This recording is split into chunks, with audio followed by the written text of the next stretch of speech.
फ्रेंड्स, मैं हूं आपका दोस्त और होस्ट संदीप चक्रवर्ती और आप देख रहे हो आर्टिस्ट संदीप चक्रवर्ती। सो आज की वीडियो बहुत ही स्पेशल होने वाली है क्योंकि आज मैं ड्रॉ करूंगा मेरी एक सिस्टर की पिक को जिनके नाम है मीमांसा।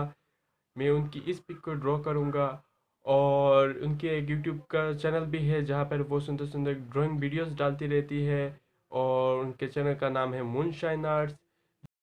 और उनके चैनल के लिंक इस वीडियो के डिस्क्रिप्शन पे दे दूंगा। आप वहां जाके उनके वीडियो को देख सकते हो और उनके चैनल को सब्सक्राइब भी कर सकते हो।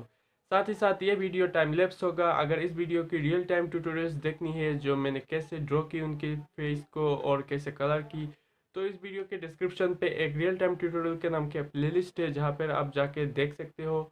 और मैं हर वीडियो की रियल टाइम ट्यूटोरियल्स वहाँ पर डालता रहता हूँ एक्सप्लेनेशन के साथ, मैं कौन सी कलर कौन सी पेपर यूज़ कर रहा हूँ। तो आप मेरे इंस्टाग्राम पेज पे जा सकते हो और इस पोस्ट को शेयर कर सकते हो और टैग कर सकते हो मूनशाइन आर्ट्स और आर्टिस्ट संदीप चक्रवर्ती को। साथ ही साथ इस वीडियो को जितना हो सके आप शेयर करो, कमेंट करो। कमेंट पे ज़रूर बताओ ये वीडियो आपको कैसा लगा है। और अगर आप मेरे चैनल पे नए हो तो चैनल को सब्सक्राइब करके बेल आइकन को प्रेस करके नोटिफिकेशन को ऑन कर देना, जिससे मेरे हर आने वाले नेक्स्ट वीडियोस की जानकारी आपको मिलती रहेगी। मैं हर दोपहर 1 बजे से शाम के 6 बजे तक नई वीडियो पोस्ट करता रहता हूँ। वो ट्यूटोरियल भी होता है और टाइम लैप्स भी होता है। सो आई होप आपको वो वीडियोस भी पसंद आएगी। सो मिलते हैं नेक्स्ट वीडियो पे, तब तक के लिए keep practising and never give up. Bye.